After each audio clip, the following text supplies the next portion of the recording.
Graças a Deus por esta mensagem preciosa, a mensagem da esperança, a mensagem da salvação, a mensagem de que o nosso Redentor veio até nós, trazendo em suas asas a salvação. E eu quero, de forma muito breve, nesta noite, ler com os meus amados o texto que está em João, capítulo 1, versículo 14. João, capítulo 1, versículo 14.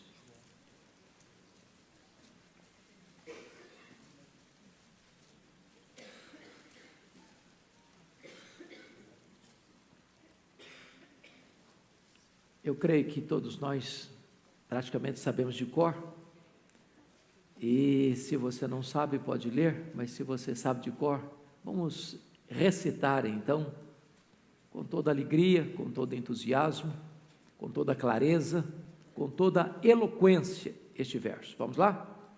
E o Verbo se fez carne e habitou entre nós, cheio de graça e de verdade, e vimos a sua glória, glória como do unigênito do Pai. Mais uma vez.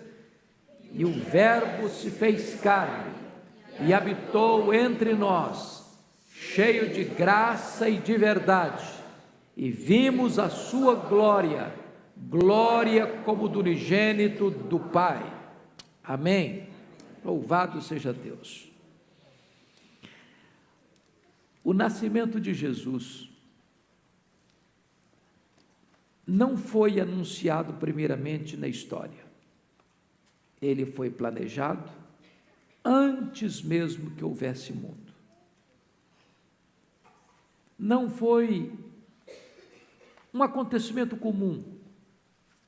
Lá na eternidade, antes que o universo fosse criado, antes que os anjos ruflassem suas asas, para atenderem à voz de Deus, antes que as estrelas brilhassem no firmamento e o sol revelasse o seu calor, antes que os mares existissem, o Pai, o Filho e o Espírito Santo, numa reunião da Trindade, nos refolhos da eternidade, planejaram esse acontecimento.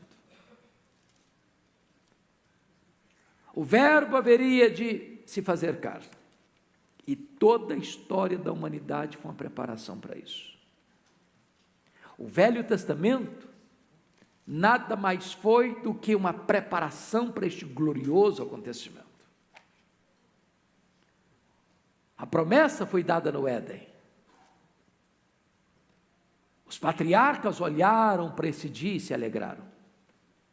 Os profetas, nas mais variadas ênfases, proclamaram a chegada desse dia. O culto judaico era uma sombra desse dia. O Cordeiro da Páscoa era um símbolo desse Cordeiro de Deus. O tabernáculo era uma sombra dele. A Arca da Aliança era uma tipificação dele. As festas de Israel cumpriam-se nele. Todos os rituais do templo, dos sacerdotes, olhavam para ele. Então, Deus prepara o mundo para a chegada do seu Filho. Deus levanta os gregos para dar ao mundo uma língua universal. Deus levanta os próprios judeus para dar ao mundo uma revelação especial. Deus chama os romanos para trazer ao mundo uma lei universal, e diz a Bíblia que na plenitude dos tempos, ele veio. Nascido de mulher, nascido sob a lei. Diz a Bíblia que um anjo se desloca do céu a Nazaré para comunicar a Maria que ela ia ser mãe, e esse menino chamar-se-ia Jesus, o Filho do Altíssimo, aquele que receberia o trono de Davi, seu pai, e o seu reino não terminaria, seria um reino eterno. Então, na hora certa, José e Maria saem de Nazaré e vão para Belém, porque Miqueias disse que seria em Belém. Ele era filho de Davi, e ele era o pão da vida, e o pão da vida tinha que nascer na casa do pão. Belém significa casa do pão. Então acontece esse glorioso acontecimento. Então vem ao mundo o Filho de Deus, e João, que é o teólogo dos evangelhos, João que interpreta os fatos dos evangelhos, ele vai resumir para nós neste versículo, dizendo-nos: e o verbo se fez carne, e habitou entre nós, cheio de graça e de verdade, e vimos a sua glória, glória como do unigênito do Pai. Há 4 frases aí que eu quero explorar. A primeira delas: e o verbo se fez carne. A grande pergunta que você vai fazer nesta noite é: quem é esse verbo? Que verbo é este? O Logos, a palavra. Para descrever o Logos, o Cristo pré-encarnado, aquele que teve glória com o Pai antes que houvesse mundo. Que verbo é esse? João descreve como o verbo eterno. No princípio era o verbo. Como verbo pessoal, ele estava com Deus. Como verbo divino, ele era Deus. Como verbo criador, todas as coisas foram feitas por intermédio dele, e sem ele nada do que foi feito se fez. Como o verbo autoexistente que dá vida ao mundo, a vida estava nele, e a vida era a luz dos homens. Como o verbo que ilumina todo o homem, porque ele é a luz verdadeira que vinda ao mundo ilumina todo o homem. Este verbo divino, glorioso, bendito, extraordinário, que veio e se fez carne, o próprio Deus, Deus de Deus, luz de luz, com os mesmos atributos de Deus, realizando as mesmas obras de Deus, manifestando o seu glorioso poder, milagres, prodígios, cegos vendo, surdos ouvindo, os mudos falando, os aleijados andando, os leprosos sendo purificados, os mortos ressuscitando. Ele é Deus, e este verbo se fez carne. Este verbo assumiu a natureza humana. Este verbo vestiu pele humana. Não deixando de ser Deus, tornou-se homem. Não deixando de ser homem, era plenamente Deus. O grande mistério de uma única pessoa com 2 naturezas distintas, verdadeiramente Deus, verdadeiramente homem, não deixando de ser Deus ao se tornar homem, e não deixando de ser homem ao ser plenamente Deus. E o verbo se fez carne. Mas notem vocês que para ele se fazer carne, houve uma necessidade de um autoesvaziamento. Porque pensem comigo, se ele é Deus, e é, quais são os atributos de Deus? Deus é autoexistente, Deus é imenso, Deus é infinito, Deus é eterno, Deus é imutável, Deus é onipotente, Deus é onipresente, Deus é onisciente, Deus é transcendente. Numa palavra muito simples, a Bíblia diz que nem os céus dos céus podem contê-lo.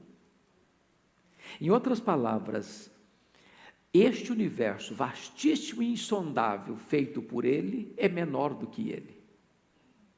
Não há 1 centímetro deste vasto universo que tem mais de 93 bilhões de anos-luz de diâmetro, onde Jesus não esteja e onde ele não possa dizer: isso aqui é meu, fui eu quem criou e eu sou o Senhor aqui.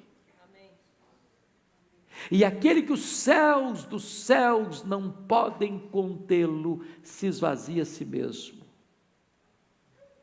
a ponto de se tornar um zigoto, um embrião, um feto, um bebê. E o verbo se fez carne. Esse é um mistério tão grande que Atanásio, lá no 4º século, escreveu uma obra sobre a encarnação e diz que é o maior mistério do cristianismo. O maior mistério do cristianismo. Como este Deus tão grande, transcendente, chega ao ponto de se transformar um bebê que nasce de uma virgem e é colocado numa manjedoura. E o Verbo se fez carne. Notem então vocês a segunda frase: e habitou entre nós. E habitou entre nós.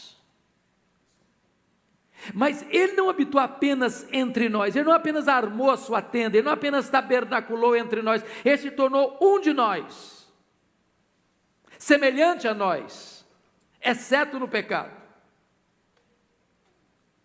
Tudo aquilo que diz respeito a você e a mim, ele sabe o que é.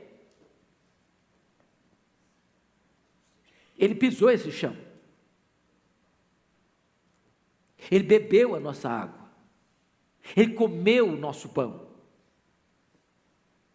Ele chorou as nossas lágrimas.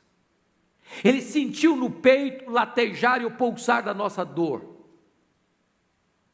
Ele soube o que é solidão. Ele entendeu o que é padecer necessidade, de fome, de sede. Ele soube o que é ser tentado. Ele soube o que é ser zombado, escarnecido. Ele soube o que é experimentar a dor da traição e da perseguição e da injustiça. Ele compreende todos os sentimentos que rondam o nosso coração, inclusive angústia, porque ele sentiu angústia de morte. Ele habitou entre nós. E ele é aquele sensível e misericordioso e bondoso sacerdote que sabe o que nós sentimos, passou pelo que nós sentimos, sabe o que nós experimentamos, viveu na pele e na carne o que nós experimentamos, e ele é misericordioso e é capaz de compadecer de você e de mim quando estamos vivendo os maiores dramas da nossa vida, porque ele habitou entre nós, ele sabe o que nós passamos, sabe o que nós vivemos e é capaz de compadecer-se de nós. Mas notem vocês, ele habitou entre nós. Por quê? Porque para reconciliar-nos com Deus, ele precisava ser Deus e ele precisava também ser homem. Precisava ser homem para representar-nos. Um anjo não podia nos representar. O próprio Deus não poderia nos representar.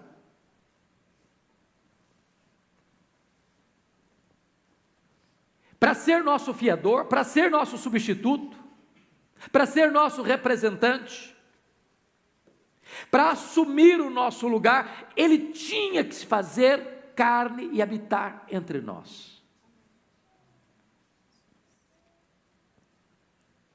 Mas para fazer um sacrifício perfeito, de valor eterno, de valor infinito, ele precisava ser Deus. E então o maior de todos os mistérios acontece. Em Jesus, você tem Deus, você tem um homem. Ele é verdadeiramente Deus, ele é verdadeiramente homem. E ele desceu até nós. Ele vestiu pele humana, ele calçou as sandálias da humildade. Ele assumiu o nosso lugar, como nosso representante, como nosso fiador. Terceira frase. Ele habitou entre nós cheio de graça e de verdade. Aqui está algo espantoso. Tão espantoso que vocês se lembram que na revelação progressiva de Deus, quando alguém lá no Velho Testamento tinha uma espécie de teofania, via uma teofania, uma apresentação de Deus, havia um pânico, havia um medo, havia um pavor, e as pessoas diziam: eu vou morrer. Quando o profeta Isaías vê Deus na sua glória e na sua majestade, embora tenha sido uma visão, ele diz: ai de mim, eu estou perdido. Aí Deus encurta essa distância. Quando ele dá uma ordem para Moisés, diz: vocês vão me fazer um santuário para que eu possa habitar no meio de vocês. E aí a Bíblia diz que nesse santuário havia também um lugar chamado Santo dos Santos, e lá estava a Arca da Aliança, e uma vez por ano o sumo sacerdote entrava lá para oferecer sacrifício, para oferecer a oferenda de sangue, para remissão, para que os pecados fossem tratados, e Deus olhava para aquele sangue, e olhava lá para frente para o seu filho, e então resolvia a situação do povo. Ali Deus se manifestava, ali a Shekinah de Deus descia, mas só o sumo sacerdote, uma vez por ano, podia fazer isso e ver essas coisas. Até que Deus agora toma outra decisão. Agora ele não vem mais uma vez por ano numa teofania. Agora o próprio Deus resolve descer em pessoa, em carne, para habitar entre nós. Mas como é que ele veio? Se ele viesse cheio de justiça e juízo, nós seríamos consumidos, destruídos, fulminados pelo fulgor da sua santidade. Pois diante da sua santidade, até os serafins cobrem o rosto. Diante da sua gloriosa santidade, o melhor de nós, os nossos pecados, não passam de trapos de imundície. O melhor de nós, as nossas justiças, não passam de trapos de imundície. Se ele viesse cheio de justiça e juízo, nós estaríamos condenados. Mas diz a Bíblia que apesar de nós, ele veio até nós. Apesar de sermos fracos, ímpios, pecadores, inimigos, ele veio e nos pegou como estávamos, mortos nos nossos delitos e pecados, escravos do diabo, do mundo, da carne, depravados, condenados, sujos, mortos. E ele nos lavou, e ele nos limpou, e ele nos perdoou, e ele nos restaurou, e ele nos purificou, e ele nos regenerou, e ele nos santificou, e ele nos fez novas criaturas, ele nos transformou em filhos de Deus. Glória a Deus, porque ele veio até nós cheio de graça e de verdade. Sabe o que significa isso? Não importa como você está, não importa em que poço você caiu, não importa quão grossas são as correntes que prendem você, não importa quão grave é o vício ou o pecado que amarrou você num cipoal de morte, não importa quão longe você foi, não importa quão depravado seja hoje o seu coração, hoje ele aparece para você cheio de graça. Cheio de graça, tem esperança para você, tem saída para você, tem salvação para você, tem perdão para você, tem libertação para você, tem um tempo novo para você, tem refrigério para a sua vida. Você não está num túnel escuro, sem janelas, sem luz no fim do túnel, não. Jesus é a saída, Jesus é a resposta, Jesus é o perdoador, Jesus é o libertador, Jesus é o redentor, porque ele veio cheio de graça, cheio de graça.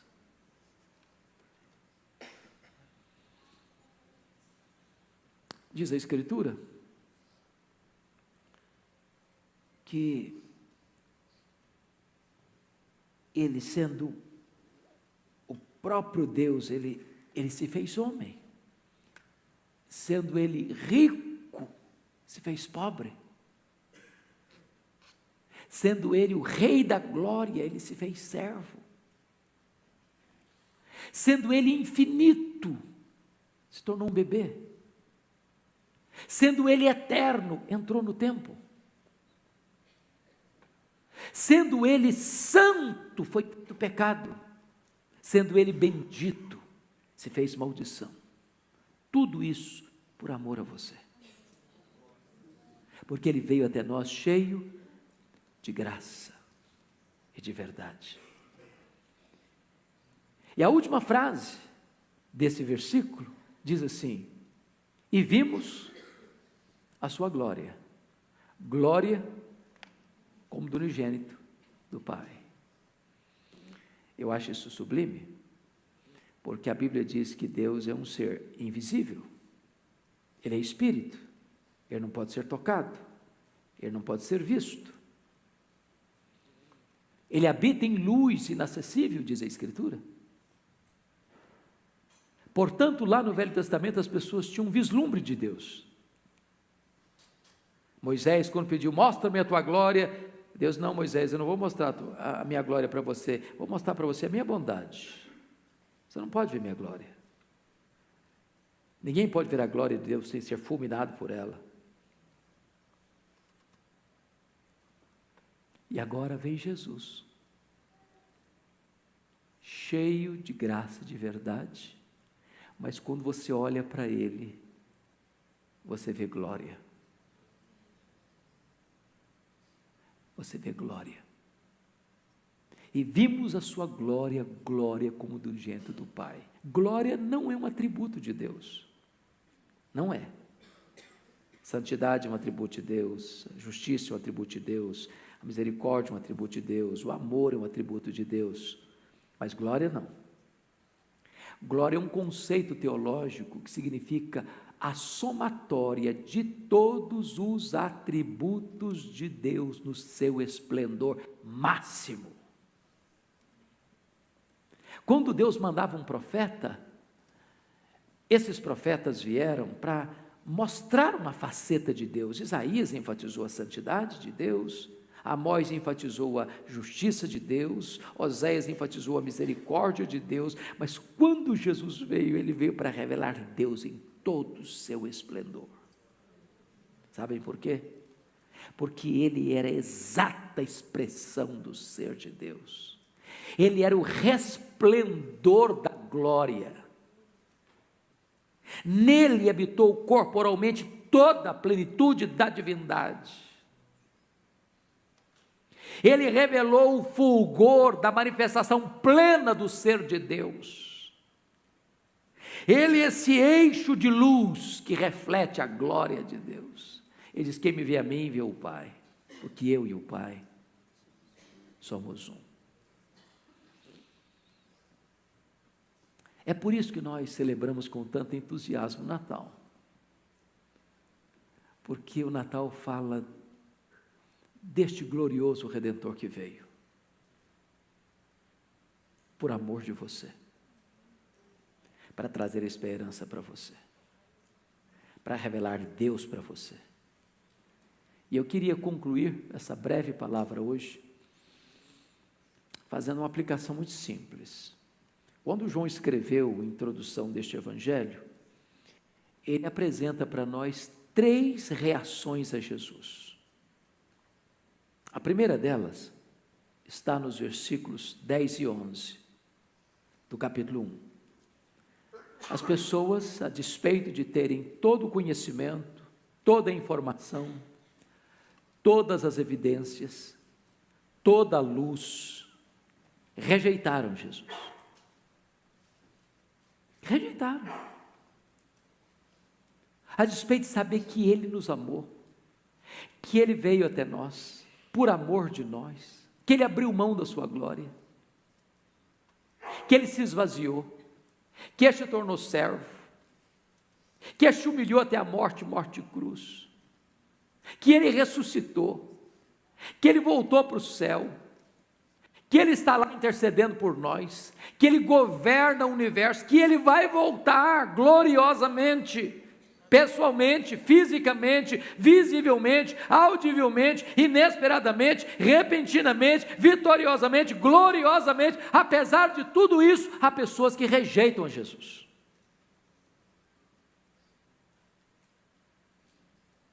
Queira Deus que nenhum de vocês aqui nesta noite entrem por esse caminho. Veio para o que era seu e os seus não receberam. O mundo foi feito por ele, ele estava no mundo, mas o mundo não o conheceu. A segunda reação ao verbo está nos versos 12 e 13. São aqueles que receberam, mas a todos quantos o receberam, deu-lhes o poder de serem feitos filhos de Deus, a saber, aos que creem no seu nome, os quais não nasceram do sangue, nem da vontade da carne, nem da vontade do homem, mas de Deus.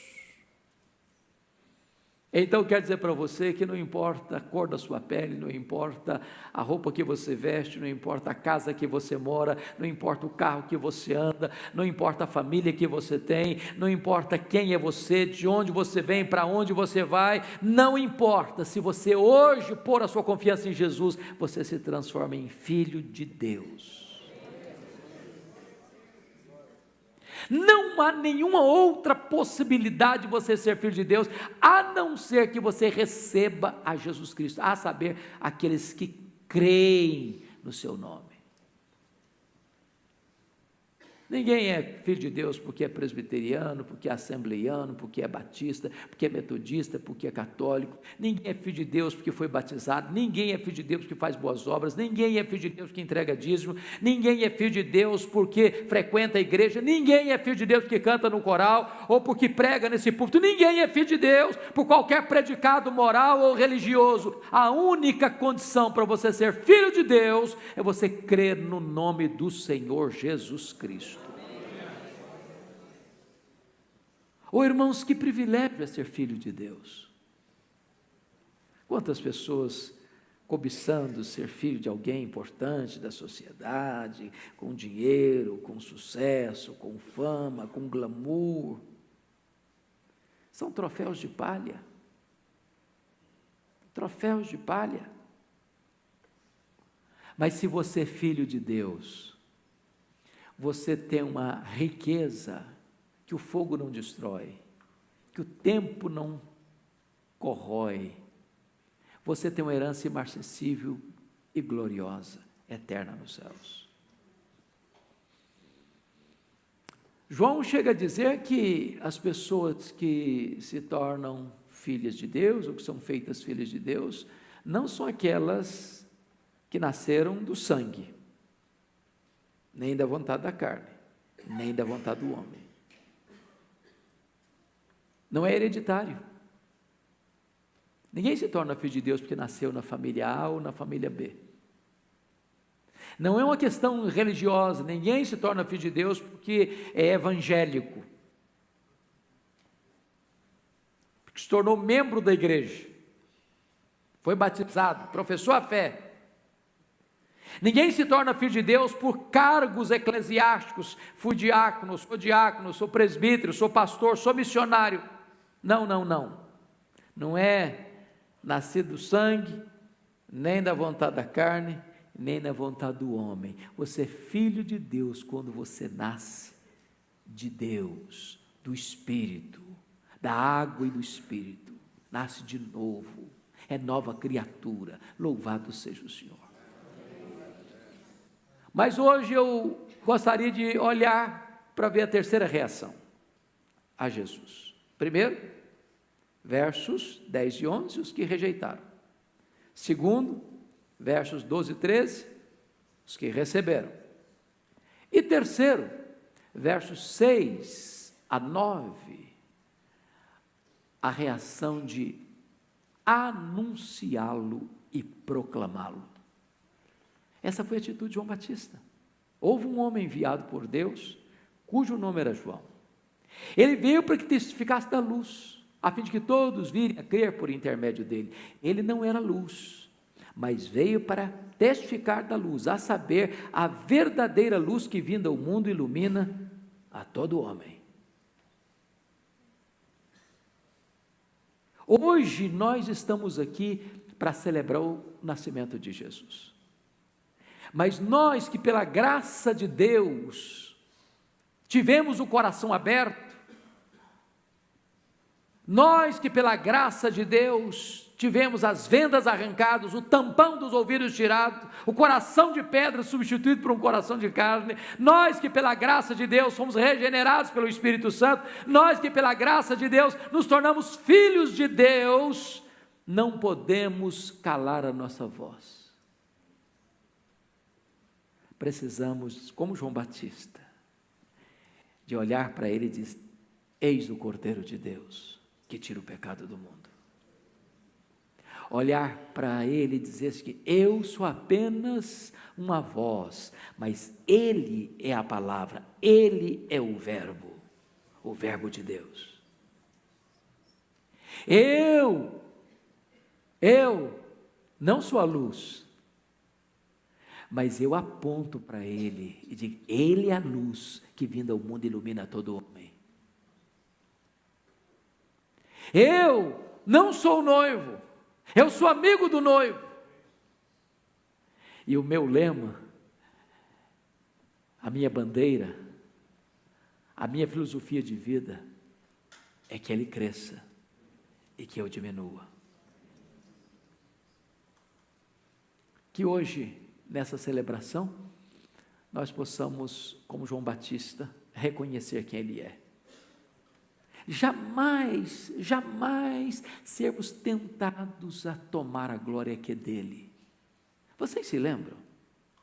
O que está escrito lá em Lucas 3, quando diz que João está pregando no deserto da Judéia, e está escrito lá que as multidões, não era multidão não, as multidões vinham a ele, as multidões, e vinham com um falso sentimento de arrependimento, com um religiosismo aflorando pela pele, mas sem arrependimento verdadeiro, achando que o simples fato de receberem o batismo, estava tudo certo com a vida deles, mas não tinha arrependimento no coração, trazia um veneno mortal, perigosíssimo dentro deles, que trazia engano para eles, e a falsa segurança para eles. João Batista olha para essas multidões e disse: raça de víboras, quem vos induziu a fugir da ira vindoura? Produzi, pois, frutos dignos de arrependimento.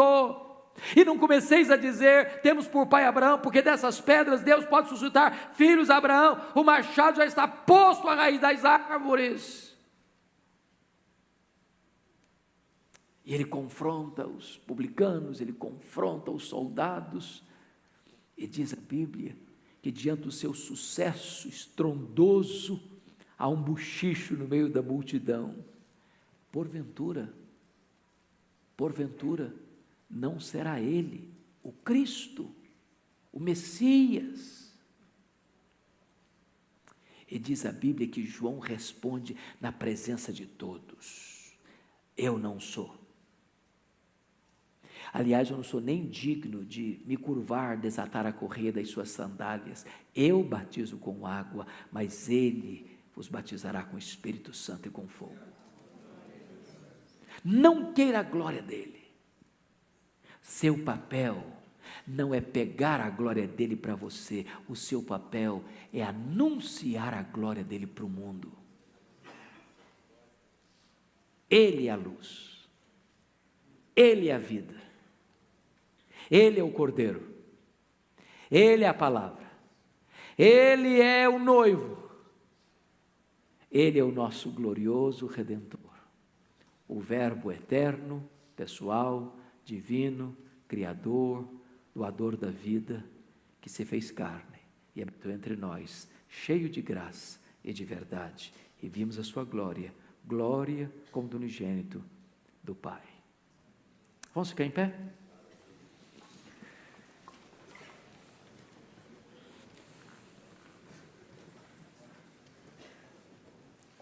Foi naquela noite, lá em Belém, que o Verbo se fez carne. Num lugar sem holofotes, sem qualquer luxo ou conforto, que o Rei da Glória nasceu. Os belemitas, muito ocupados, não tinham lugar para ele. Os principais sacerdotes, escribas, informados de todos os detalhes proféticos do seu nascimento, não deram caso para ele. Herodes procurou matá-lo. Os pagãos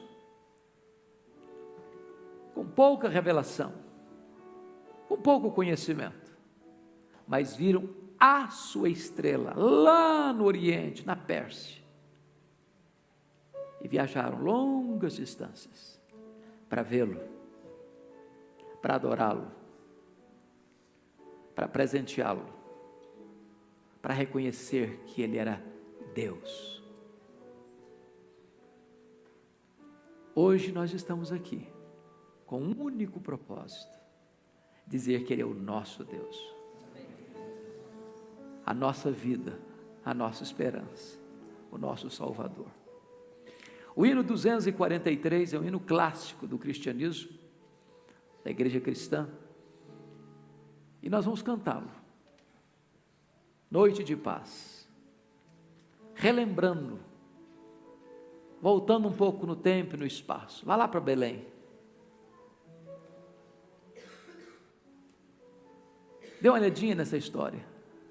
José e Maria, uma longa caminhada de 130, 150 quilômetros de Nazaré a Belém, talvez a pé, quem sabe num burrinho, não tem lugar para eles, e ele nasce numa manjedoura. É esta noite onde a graça chega, onde a glória de Deus se manifesta, onde a esperança chega até nós. Naquela noite o sol da justiça nasceu, trazendo luz para nós.